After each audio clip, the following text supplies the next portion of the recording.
Welcome to the Morning Update. I'm Erin Ramsey. A Tamil asylum-seeker family from the Queensland town of Biloela could be released from Christmas Island today.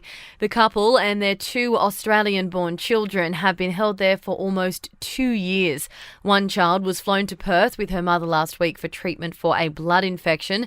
Simone Cameron has been one of the main supporters during the campaign to bring them home to Queensland. They've always enjoyed the support of lots of Australians, but I think what we've seen in this past week with Tarnika so desperately unwell, just that it hit this critical mass. While the couple and their 2 Australian-born children are expected to be relocated immediately, their visa status will be decided by ongoing court cases. National Party Senator Matt Canavan says immigration rules shouldn't be changed for one family. Other people in their same situation would have probably been just as deserving, have been returned to Sri Lanka, and that's been the right thing to do to protect our borders. Scott Morrison has met with British Prime Minister Boris Johnson overnight to work out the details of a trade deal.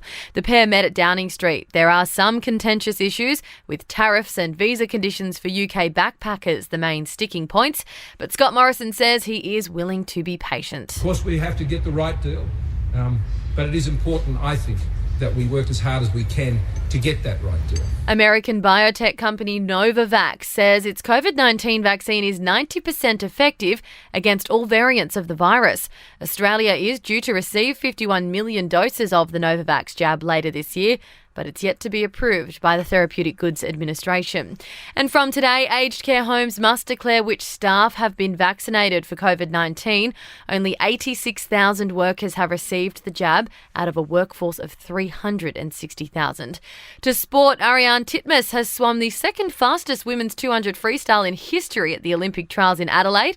The 20-year-old's time of 1:53.09 was 1100th of a second outside the world record set by Italy's Federico Pellegrini in 2009. Celebrations for the Bulldogs after their second win of the NRL season, beating the Dragons 28-6 at Stadium Australia.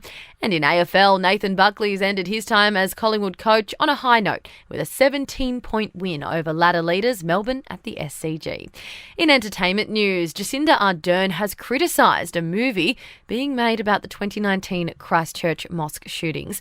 The New Zealand Prime Minister is to be portrayed by Rose Byrne in the film called They Are Us. Ardern says it feels very soon and very raw for New Zealand. Dame Helen Mirren is keen to join the Bond family. The 75-year-old keen to play the first female baddie in the franchise, saying it's a shame the villains are always men. And Ben Affleck and J-Lo have been spotted sharing a kiss whilst out to dinner in Los Angeles. It's believed Jen's 13-year-old twins were also there for the family outing to Nobu restaurant in Malibu. That's your latest from the Nova Podcasts team. We'll see you this afternoon for another episode of The Update.